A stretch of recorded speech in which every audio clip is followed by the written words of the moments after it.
if you're having an issue with your gut, or you even, whether it's leaky gut, or you're having, chronic constipation issues, or you're having, a lot of inflammatory issues with your gut, or you have Crohn's disease, or you have, irritable bowel issues, or even if you don't realize that you have a gut issue, that's the kicker right there, right? You can still have an issue that's emanating from your gut, that's then causing a chain reaction, or a downhill reaction, where you end up having a lot of mental health issues. You could have an infection in your gut, not even know it, and it's completely altering your brain chemistry. Hello and welcome back to Goodness Love Alive. We're your hosts, Sarah and Matt. Today, we're going to be diving into the topic of anxiety. We're talking to Dr. Villanueva, known as Dr. V, about all the hidden root causes of anxiety that you may not know about, including gut health. So let's dive in.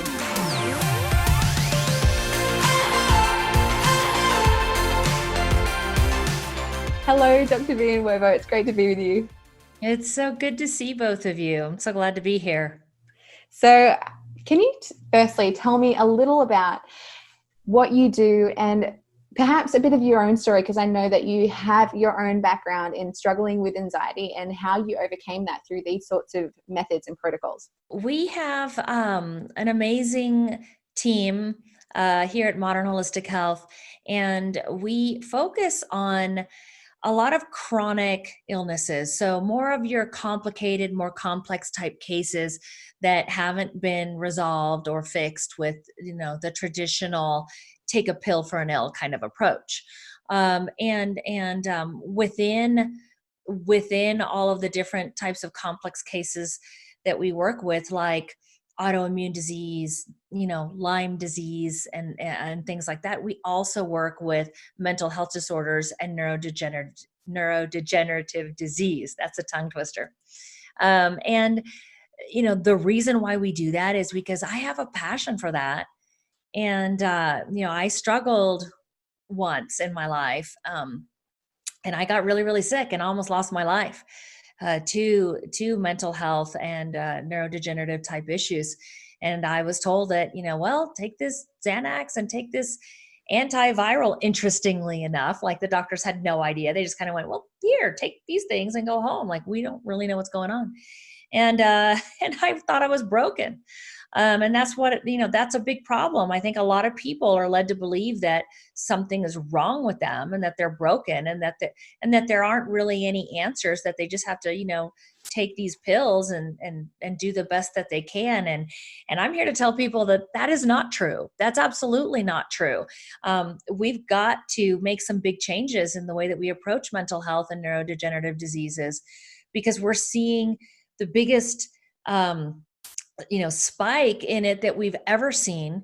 Especially with some of the recent events that we've had around this big pandemic, people that were already on the verge of breaking, they're breaking right now because their body already wasn't in a healthy place. Their mind already, these people were already struggling. And I'm really, really concerned that we're going to see,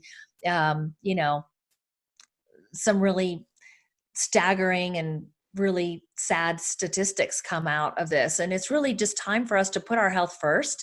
It's time for people to learn that there are evidence-based approaches to mental health, so that we can get a grip on this and we can start making some changes that are going to help change, people around the world. Awesome. Well, it's obviously something that we're super passionate about. So we're actually really excited to dive specifically into the gut, really, because the gut-brain connection is super curious. And I know when I was first getting to know this, I've had my own mental health struggles, particularly with anxiety and OCD. So for me to, getting into this and understanding it, and when I first started coming across some of these alternative approaches, I was a little bit skeptical. Maybe a little bit is on the softer side of things. A lot skeptical. And so, when I started hearing these voodoo-like things, like our microbiome is actually connected to our brain, and the anxiety and the brain and the gut is all connected, my mind was blown. So can you just take us through the basics for the skeptics out there like myself of the ABCs of how the gut and the brain is connected with something like anxiety? Oh gosh. So, we have discovered over the last several years that the very same types of glial cells and brain tissue that we have in our brain, we actually have that same type of stuff in our gut as well. Um, and we also have learned that the majority of like dopamine and serotonin, for example, are made in the gut. They're not actually made in the brain. And so, if we're going to have healthy, levels of serotonin, for example, we've got to realize, well, where's the factory where it's being made? It's being made in the gut. So if we've got an issue with our gut, we're definitely going to have an issue with our brain. So, there's a lot of science behind that now, about the gut brain connection. And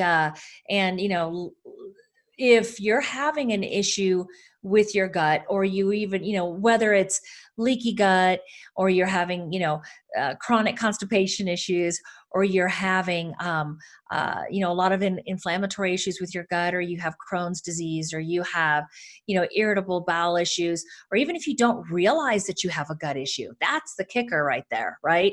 You can still have an issue that's emanating from your gut, that's then causing a chain reaction, or a downhill reaction, where you end up having a lot of mental health issues, as in the case of certain types of infections that can set up housing in the gut, and you may not realize it, other than maybe you're a little gassy, a little bloated, but you don't really notice much else, right? You're just noticing that you're a little bloated, and everybody thinks that that's so normal. It's not normal, but it's super common now. You could have an infection in your gut, not even know it, and it's completely altering your brain chemistry. Thank you for that, Dr. Villanueva. It's really cool to dig into this stuff, because I know there's a lot of people out there listening that are probably like Matt and I, who weren't feeling great mentally. Myself more on the depression side of things, Matt more on the anxiety, OCD side of things, have gone to our doctors and just been like, okay, looks like you have a mental health problem. Here's an antidepressant, or here is an SSRI. And we're definitely not here to bash those approaches. I think they can be really helpful to get someone started on a journey while they deal with the underlying causes. But ideally, like, we can just get to the underlying causes and, help those things. So it's really cool. So we've addressed a bit of gut, we've addressed a bit of trauma. What other things do you look at when you have someone presenting with mental health, illness? What are the other stones you turn? So we unturn all the stones, because there are so many different underlying causes. And usually we find that people have more than one thing going on. There's usually a combination of different things going on by the time that the person really starts having, incapacitating mental health issues. And so we look for underlying infections that you might not know are there, right? And we kind of touched on that when we were talking about gut. But other types of infections that people don't think about are mycotoxins or mold. And some people will put those in the category of infections, and some people will put those in the category of environmental toxins. It's kind of a combination of both, really. But certain types of mold can be very, very toxic, and actually cause an inhibition of the body's ability to break down dopamine and convert it into epinephrine and norepinephrine, for example. So if you're exposed to certain mycotoxins, not only can it cause a breach of the blood-brain barrier, leading to what we know of as leaky brain, same thing as leaky gut, pretty much, right? But it's a brain issue. But it can cause massive inflammation in the brain, and that inflammation can literally start breaking down the brain tissue. And when you look at the brain there's a special kind of scan that you can do with the brain, and we actually show some visuals of that in our mental health masterclass. But the brain looks kind of like Swiss cheese brain, like. You can actually see kind of holes in the brain, and it's from this massive inflammation, combined with the infections that are like eating away at the brain. And so we've got, mold. We have Lyme disease, can really cause some really big issues with people. And we can talk about that. I can tell you about a story about that later today, if you want to, hear about that while we're chatting this evening. genetics can play a role. The good news with the genetics and with anything else that we find is that we can, once we find it, we know how to address it and we know how to fix the problem. But genetics can definitely play a role. Genetics was one of my underlying causes that was playing a really huge factor for me. And if I had never learned about the genetics, I might not still be here.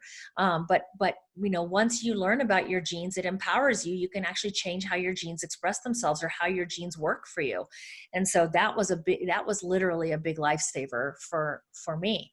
Would you mind Food. sharing that specifically? Like what was specific about your genes that you found out was a lifesaver? Because I think that's a cool point, because I think when people go, when you say, oh, it's your genes, that's a problem, I think people subconsciously are like, oh, bummer, it's my genes, there's nothing I can do about that.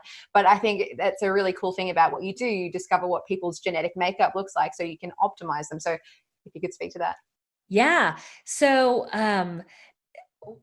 the really good news about genes, and I really want everybody to understand this, is just because your parents may have had, bipolar or schizophrenia, and your grandparents may have had it, does not mean that you're doomed to have it. Just because your parents and or grandparents may have Parkinson's disease or Alzheimer's or dementia doesn't mean that you're going to have it.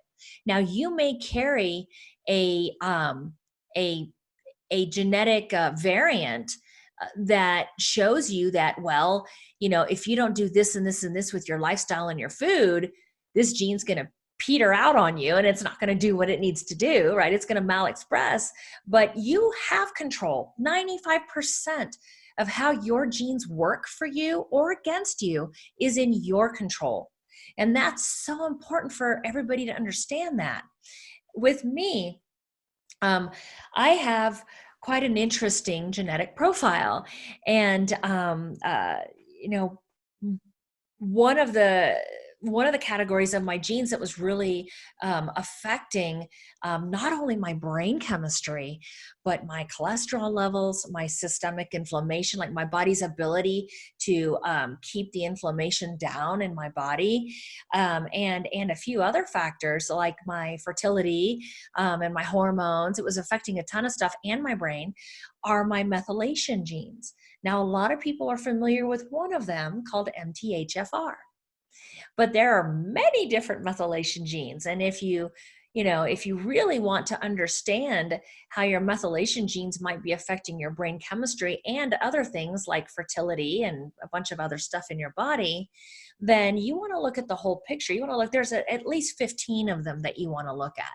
And with me, I have so many mutations in those genes. Like I've got the worst mutation, the worst form of mutations in those genes.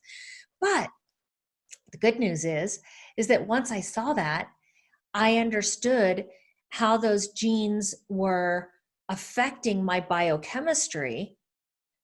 And by understanding that, I knew that I needed to supplement with a very specific dose of a very specific form of folate. And once I did that, my life changed. Like, your methylation genes control over 200, or they're responsible for driving over 250 different chemical reactions in your body, including making and breaking down some of your brain chemistry. And so that was one of the sections of genetics that really literally helped change my life. There's another section of my genes that is directly responsible for breaking down dopamine. And that gene on me, I'd like the double mutation in there. It was like the worst form. But guess what? Again, once you understand what the gene does, like the gene, that gene is responsible for driving the chemical reactions that breaks down dopamine, this particular gene called COMT or COMT.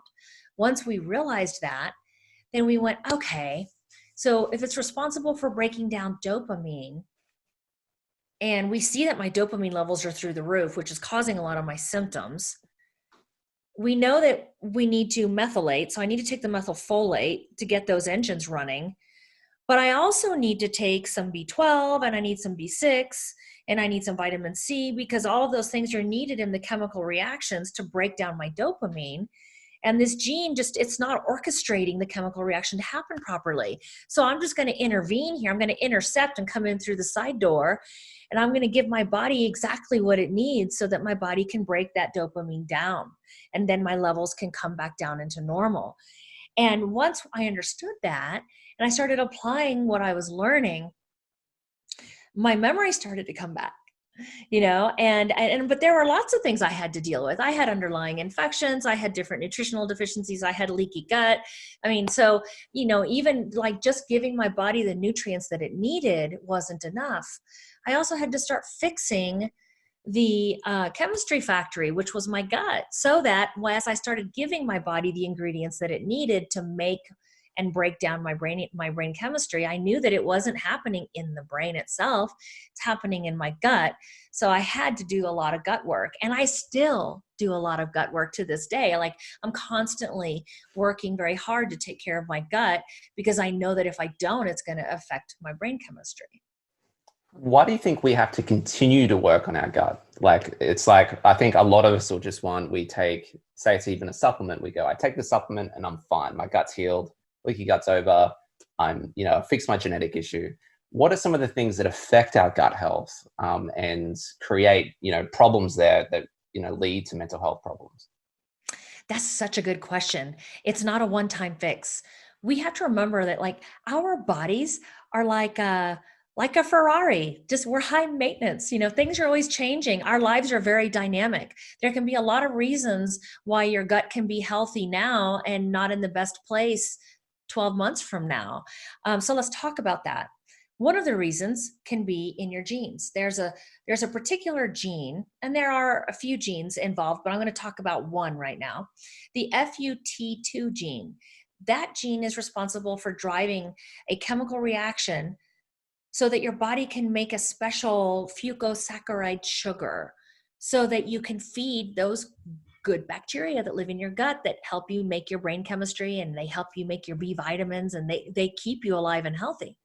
But if you have a mutation in that gene and the gene is malexpressing itself, then you need to, be more diligent about putting in food that those bacteria can eat.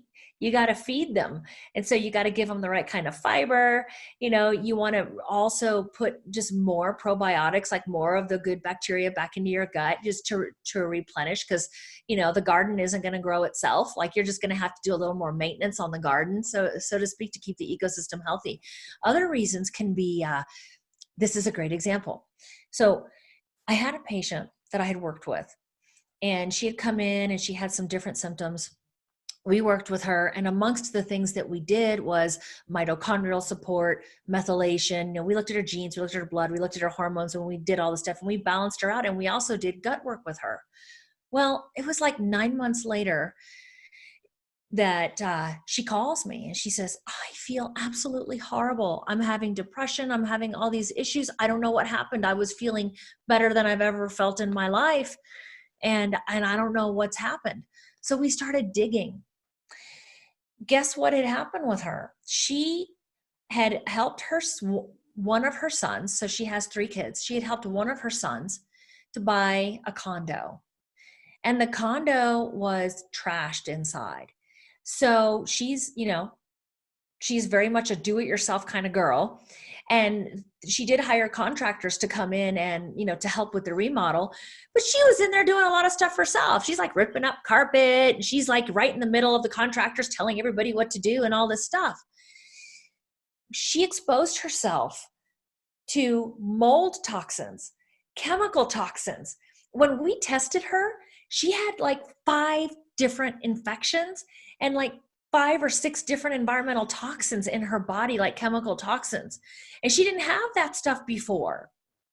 And in her mind, she's like, I don't understand. I did all this work with you. I've been feeling good. What happened? I'm taking my supplements. I don't know what happened.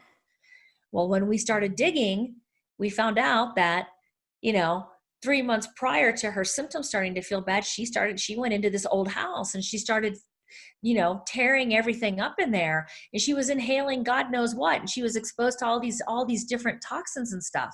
And that totally tore up her gut. It caused a whole bunch of problems, and we had to kind of start all over with her again. So, you can be exposed to an environmental toxin. You can be exposed to an infection. Maybe you take a trip to Mexico and you eat street food. Like, I love eating street food in Mexico. And you know what? Every time I do it, I end up getting a parasite every single time. So I take antiparasitics with me so that if I do eat street food, I'm going right back to the hotel room and I'm like shoving the antiparasitics, down my throat so that I can kill whatever it was that I just potentially, stuck in my body. Stress can do it, right? Stress causes that cortisol response, right? It causes the adrenal glands to throw out cortisol, which then starts causing mayhem in your gut. So there are a lot of different things that can, make it where, you need to stay on top of it. Oh, plus the foods we eat, right? They have chemicals in them. The water you drink, if you're not drinking purified water that's like reverse osmosis, something super clean, and you've got fluoride and chlorine and hormones and pesticides in your water, you're going to be tearing up your gut. And if you're not eating organic, and we eat organic, and we have purified water, but we do go out to eat a couple times a month. Well, not right now. Nobody's going out to eat, but we do typically go out a couple times a month, and we're drinking the water in the restaurant, right? We might have a glass of wine and it's not organic. I can guarantee you that, the food probably isn't organic, even if it's like the best steakhouse in town. It's, probably the salad or the asparagus we're eating is not organic and it's tainted with chemicals. And so there's a lot of reasons why you want to constantly stay on top of your gut health. I love that. Yeah, I think it would be good to really set the framework for, obviously we're gut nerds, you're a gut nerd. And so we're talking about, microbiome, ecosystem. We're talking about, our gut bugs. But I think for those people that are just getting introduced to the gut, I think it would be helpful to know, like, what is the microbiome and what's happening down there and why is it important at a really basic level? So at a really basic level, a microbiome is an ecosystem, much like the ecosystems that we have all around the world around us. Whether it's the ecosystem of a coral reef or the ocean, or the ecosystem of a rainforest, right? That's exactly what our microbiome is. It's a very diverse ecosystem. And we have several different types of little bugs that live in there. And, they're usually in the form of bacteria.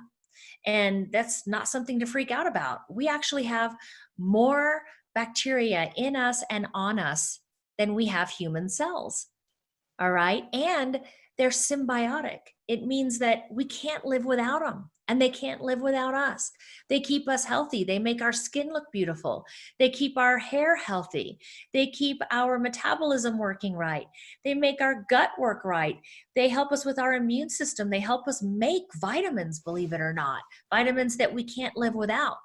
And so, that in simplest terms is what the gut microbiome is. It's an ecosystem that is contained within the gut, that if it becomes disrupted and that ecosystem isn't healthy, it can cause a trickle-down effect of a whole combination of different things, from neurological issues like mental health issues, depression and anxiety, for example, all the way to different autoimmune disorders, to chronic inflammation in the body. And we know how bad that is. Chronic inflammation is one of the root causes of all disease.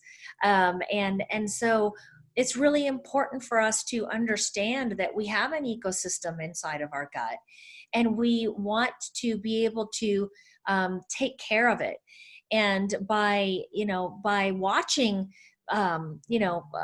interviews like this with Sarah and Matt, and paying attention to the things that they're trying to teach you, you will learn a lot about, how you can recover that ecosystem, how you can heal that ecosystem, and then how you can maintain that ecosystem so that you can have optimal health.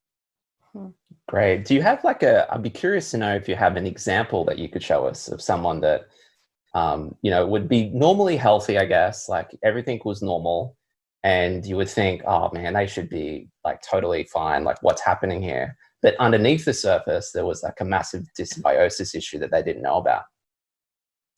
Yeah, I've got a couple things I can show you. Give me 1 second and let me, I got a little treat here because I can actually show you a couple of little case studies. Let's see here. And I think it's important for everyone watching right now that this is such an encouraging message. You know, I think for anyone struggling with mental health, it can be a really frustrating, overwhelming thing. And as you said, Elena, before, you can feel like you're broken, and it's irritating to have a struggle that, you know, you might look around and just like, I'm trying to do all the right things. Why do I feel so bad? But there's so many things that you can look into. There's something that is wrong, and that thing is discoverable. And so it's just a matter of like checking down the boxes. Do you have a Lyme infection? Are you eating too many processed pesticide-ridden food that's actually destroying your gut microbiome that's meant to make you happy is being destroyed every day?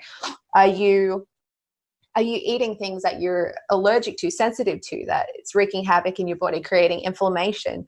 Do you have a mold infection in your gut? Do you have candida? Do you have SIBO? I think it's so important to know there is hope. You just need to dig a little deeper. No, that couldn't be more well stated, Sarah. You're not broken. People are not broken. Our bodies are perfectly made, and they know what to do to heal themselves. We have the most complex yet amazing, biochemistry ever. And if it's not working right, we just need to look under the right stones, right? And we need to figure out what's going on, because if we can identify what's not allowing your body to work properly, and we can remove those interferences, there's almost nothing that we can't fix, right? So good. So check this one out. This one is one of my all-time favorites. We're adding new case studies all the time. But this one it's one of my favorites because it was a clean cut, super easy, 8 weeks from the time we started working with her till the time that all of her symptoms went away. That's not always that common. Sometimes, well, most of the time, these cases are more complicated than this one that I'm going to show you. And they can take much longer. But this one, we resolved her issues in about 8 weeks. So this is a 61-year-old female with no previous history of any type of health issue at all. She was on no medications. She was actually very, very physically active. And if you look on the right-hand side, you can see the different symptoms that she was having. And oh my gosh, when she got on the call with us and we first started working with her, she was having such severe panic attacks and severe anxiety that she thought she was having a heart attack. But she had gone to the doctor and they said, well, she had gone to urgent care and they said, well, it's just, you're just having anxiety here, take this medication. But these are the symptoms. You can see all the symptoms she was having on the right.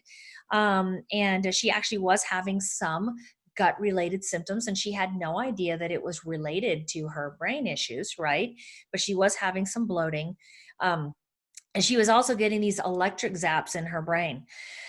And so we started running some tests so that we could see what was causing it. And like I said, with her, this was a pretty cut and clear case. It was just super, super easy. We identified 2 infections with her. We identified a C. diff infection, and we identified an H. pylori infection as well. Now, both of these are known to alter brain chemistry. And so when we found these, we were like, bingo, like, this is it. This is exactly what's causing her problem. Mm-hmm. And let me just forward here to show you. After 2 months of working with her with some antimicrobials, so we gave her specific protocols to address the C. diff as well as the H. pylori. And then right away, we had to start reseeding the lawn. right? We had to start putting the stuff that belonged in there back in there, because that's her first line of defense, right? And so we had to do some gut repair. As soon as we got rid of the infection, we went right into the gut repair. But before we even got to the gut repair part, she was already starting to feel better, and her panic attacks went away, her anxiety went away. The brain zaps, those electrical feelings that she was getting in her nervous system, were completely gone. And so, like, this is just a really good example of, uncovering the root cause using an evidence-based approach to mental health, which is, by the way, mental health, when it comes to mental health and neurodegenerative disease, that's the only specialty in medicine that is not evidence-based.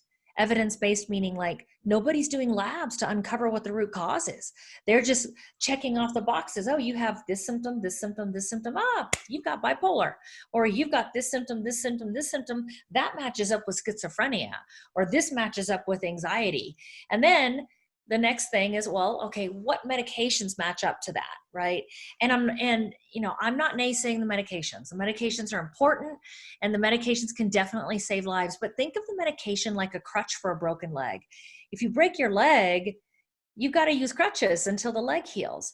Well, the medications are a crutch, and no medication is designed for long-term use. None of them are, right? But doctors will put people on medications for long term because they don't know what else to do. And we're out there to educate people and other doctors so that they can start adapting these evidence-based approaches with their patients so that they can get long-term real results. I wonder if you have any other examples, Dr. Elena, of someone else that has had some form of gut dysbiosis, or there's an external issue. We love these practical lab results, particularly the before and after is so helpful.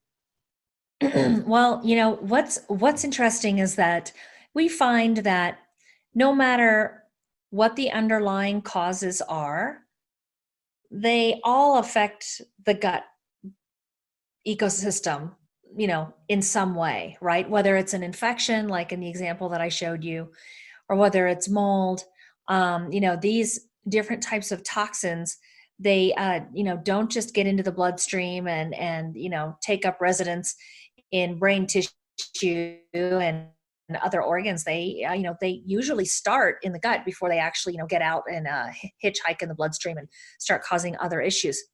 So I actually do have another one, and this one is this is a case study that we did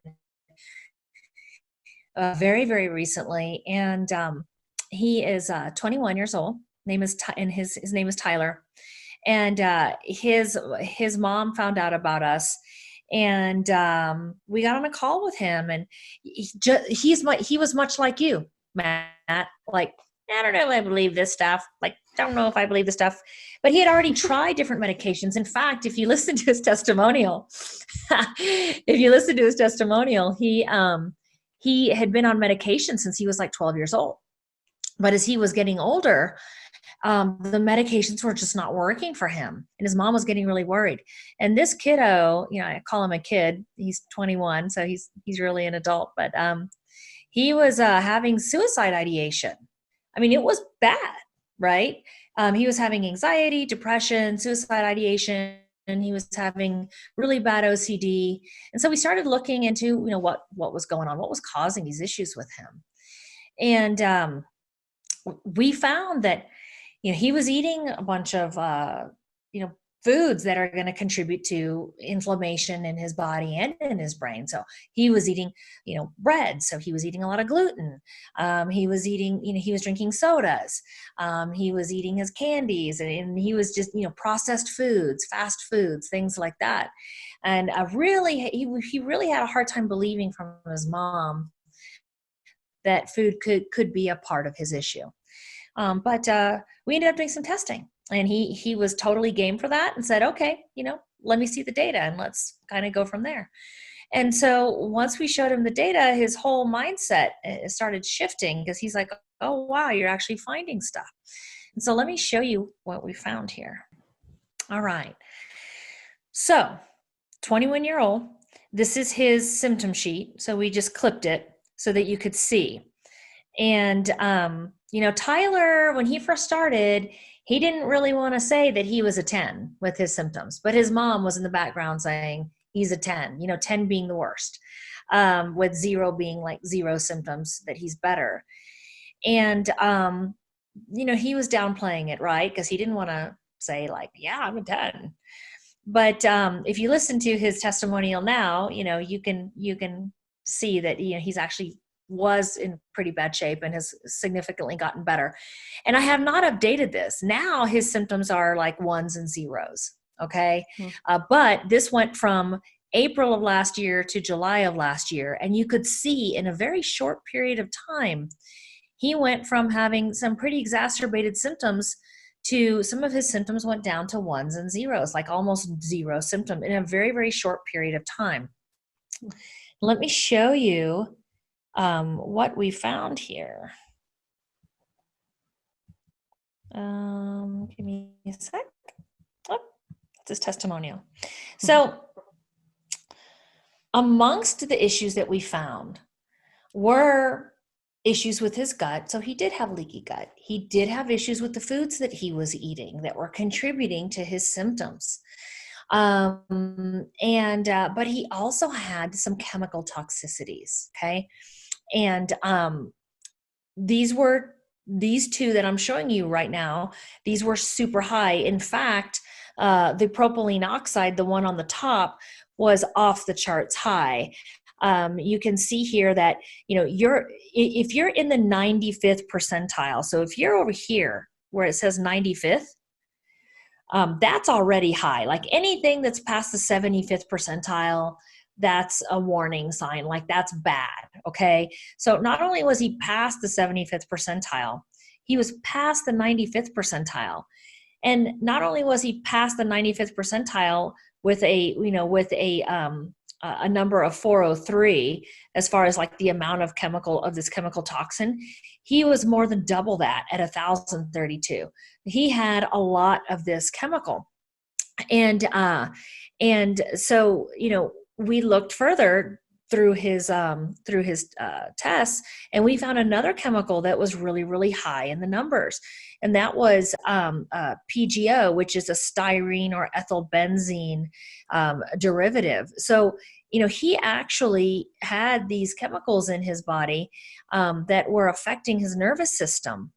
Not only were they affecting his nervous system and his brain chemistry, but they're also known to cause cancer as well. So we started addressing it. We started detoxing him, and we made the changes to his diet. We started giving him, different types of botanical agents and natural things to actually start pulling these out of the body. And in my 5-part series, in my mental health series, you'll actually get to see not just the before, but you'll get to see the after as well, where you can actually see, how we were, what these same levels of toxins were once we finished with him, which is just, it's incredible, right? Because we actually were able to get the toxins out of his body and get his health back in line. But, we had to explain to him, because he was really focused on, well, my mom says it's my gut. My mom says it's my gut. And we said, yes, your gut is definitely a factor. But until we get rid of the toxins, we can't heal your gut.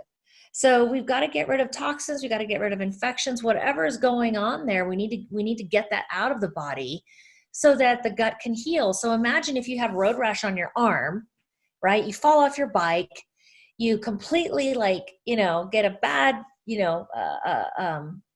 abrasion on your arm, and you've got like dirt in there, and you've got like even like a little pebble, maybe a little piece of glass, you got some stuff in there. Is it going to heal? You can put all the Neosporin you want on it, you can bandage it all you want, but is it going to heal with all that stuff in there? No, it's not.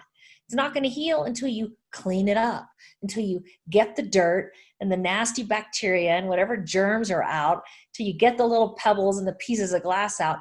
Then it can finally start to heal. And your gut is the same way. So it's not always as straightforward as, well, my brain isn't feeling good, or I'm having these mental health issues, I need to do gut repair.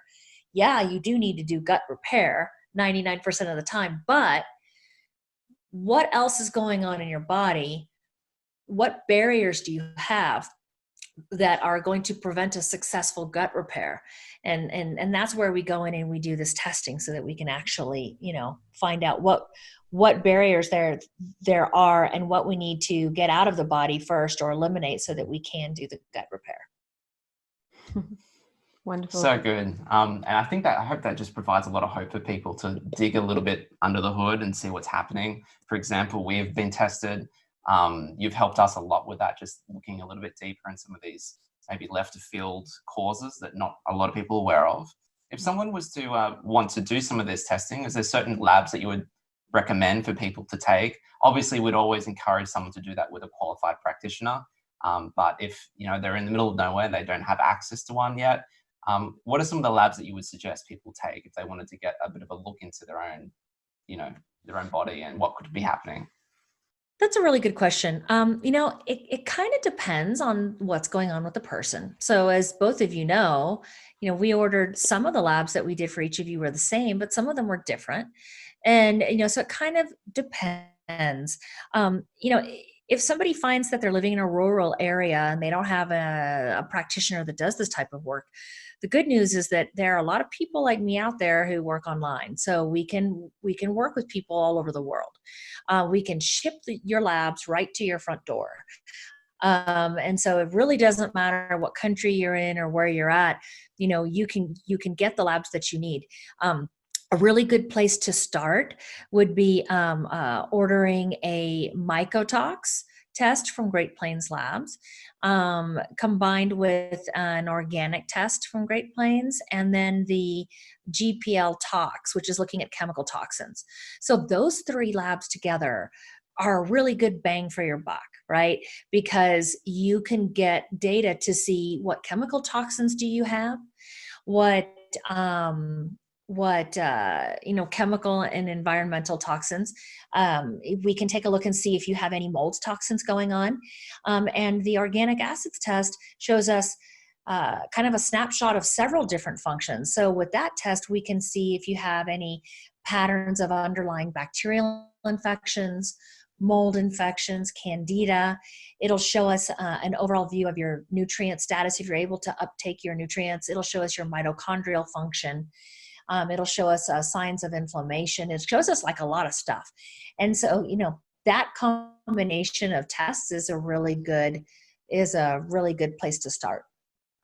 Great. And another one that I really enjoyed was the food sensitivity test through Great Plains. That was the biggest needle mover for me. Actually, I just did an elimination diet, which was the biggest thing to remove those aggravating foods from my diet, which got me out of my depressive states and my joint pain and all that sort of stuff. But if you want to avoid the frustration of doing an elimination diet, because that doesn't sound very fun for a lot of people, you can do that test and it will show you straight away what your body doesn't love eating. Yeah. And that is such an awesome test. And whenever we're working with people, we order that test. Like that's always just a part of what we order. And the food sensitivity shouldn't be confused with food allergy. So there's a big difference between food sensitivity and food allergy. And food sensitivities are typically a result of leaky gut and issues with your gut. So you end up developing food sensitivities because the food that you're eating is not staying contained inside of the gastrointestinal system. Because you actually have a breach in the gut barrier, the particles of food literally can escape out and hop into the bloodstream and go for a ride, and they start landing in different parts of your body, and your antibodies, your body's one part of your body's immune system, it goes, hey, what was that just went by?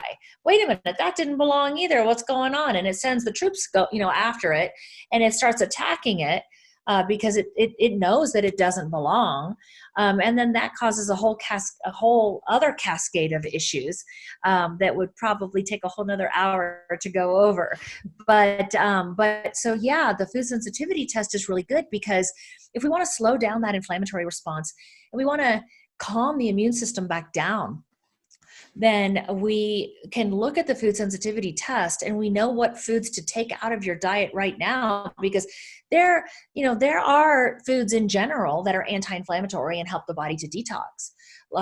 But let's say that you're doing like celery juice. That's the big thing, right? Everybody likes to do celery juice. Well, celery juice has a lot of benefits to it, right? There are a lot of minerals in there. There's a lot of healing properties in it, just like many other vegetables have their own healing properties. But what if you have a food sensitivity to it? And you're drinking celery juice every day and you're putting celery in your food and you're actually creating a bigger inflammatory response, right? So by doing the IgG food sensitivity test, we can see even what healthy foods that you should be staying away from for a short time until we can get your gut healed. Typically, once we get through eliminating the barriers, any infections or toxins or whatever you have, and then we finish off with gut repair, we typically find that the foods that you once were having food sensitivity to before, you're no longer having those issues now. And so, yeah, that's such an awesome test. It's just another one of the many tests that we do. Awesome. Awesome. Thank you.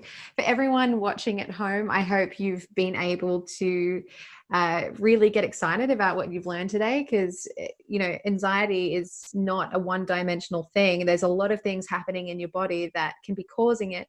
And it's really empowering to know that if you just know where to look, you can find answers and finally get improvement. We've only been able to scratch the surface today, but the awesome thing to know is that Dr. Elena is launching her Brain Health Mastery Program very soon. If you'd like to talk about that, Dr. Elena, what you'll be covering and how people can get access to your course. Well, so what we have that is launching is our mental health masterclass, and that launches very, very soon. The best way, if you end up, listening to this and we already did our launch that's getting ready to happen in a couple of days, just go to our website at modernholistichealth.com, modernholistichealth.com, and sign up to get our updates, because we do have several launches planned. So if you miss one, you can watch the other, and we dive deep for 5 days into all of the different aspects, all the different root causes of mental health disorders and neurodegenerative disease. We show you how we find this stuff. We show you case studies. You're going to learn so much. And then if this is something that resonates with you and you want to do it, then we do have our Brain Health Mastery Program, and you'll be able to get more information, once you watch the masterclass, or you can just go to modernholistichealth.com and you can even schedule and have a consultation with me or one of the coaches on my team, and we're happy to do whatever we can to help you feel better. Awesome. We'll drop a link in the description below. So make sure you click on that if you want to learn more about it.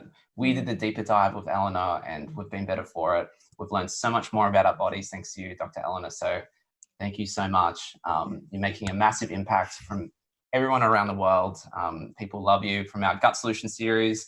People loved what you had to say. Seeing all those practical examples have helped thousands of people. So it's been an absolute pleasure having you on the show.